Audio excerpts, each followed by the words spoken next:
चलिए दोस्तों, आगे हम देखते हैं आज यमक अलंकार। शब्दालंकार का अगला भेद है नंबर 2। पहला आप इसके पहले देख चुके हैं अनुप्रास अलंकार, उसके 5 भेद।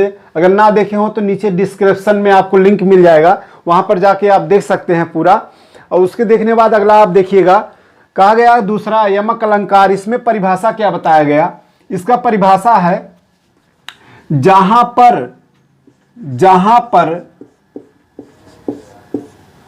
शब्द की पुनरावृत्ति हो, यानी शब्द दोहराया जाए, पुनरावृत्ति हो अलग अलग अर्थों में, परंतु कैसे हो?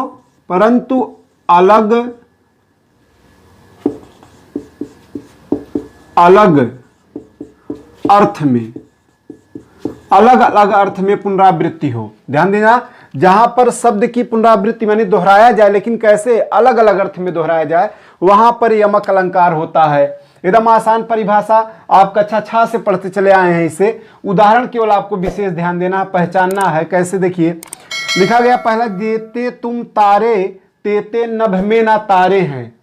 पंक्ति है, जेते तुम तारे, हे ईश्वर जिनको आपने पार किया।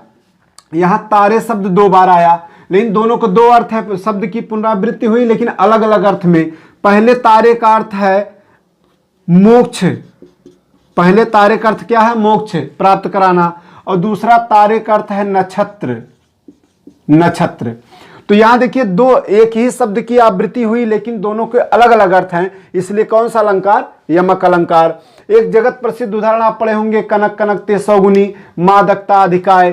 तो कह रहे हैं कनक कनक शब्द 2 बार आया, दोनों का 2 अर्थ है। पहले कनक का अर्थ धतूरा, दूसरे कनक का अर्थ सोना। तो उसी प्रकार से जहां पर शब्द की आवृत्ति हो लेकिन अलग अलग अर्थ में, वहां पर यमक अलंकार। दूसरा उदाहरण देखिए, 3 बेर खाती थी, वो 3 बेर खाती है। तो यहां देखिए, बेर शब्द की पुनरावृत्ति हुई, तो बेर शब्द दोनों का दो अर्थ है। कैसे? 3 बेर खाती थी, 3 बेर खाती है। तो यहां एक बेर का अर्थ है समय, बेला, और दूसरे बेर का अर्थ है फल। बेर आप जानते होंगे, फल है। तो यहां दोनों के 2 अर्थ होने की वजह से यमक अलंकार। अगला कहा गया, काली घटा का घमंड घटा। तो यहां घटा शब्द की पुनरावृत्ति हुई, 2 बार आ गया, 1 से अधिक बार, और लेकिन दोनों का अलग अलग अर्थ है। काली घटा, कैसी घटा? यहां घटा का अर्थ मेघ, मेघ यानी बादल। और दूसरी घमंड घटा, घटा यानी कम होना, घटा यानी कम होना। दोनों को 2 अर्थ हो गए, इसलिए कौन सा अलंकार होगा? यमक अलंकार होगा।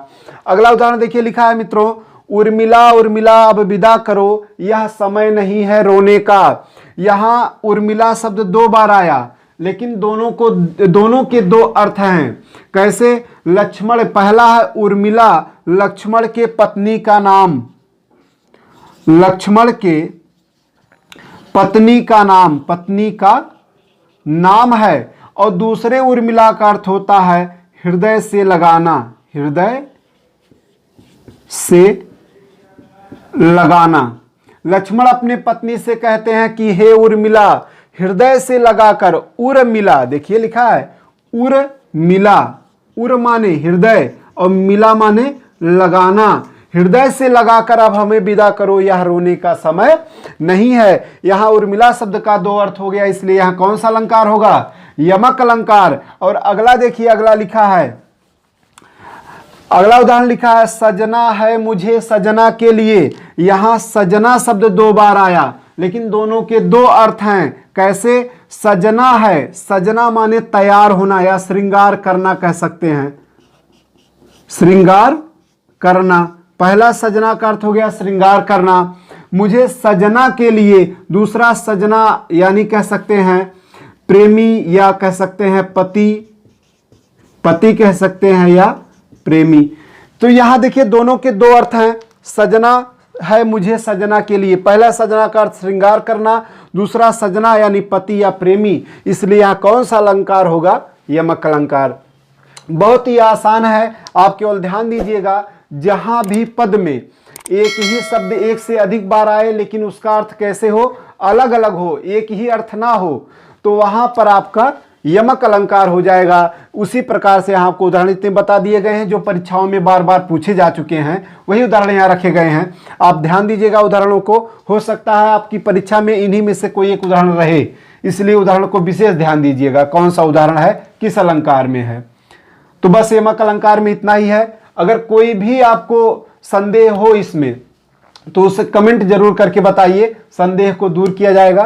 फिर आगे मिलते हैं अगले वीडियो में। यह रहा आपका यमक अलंकार।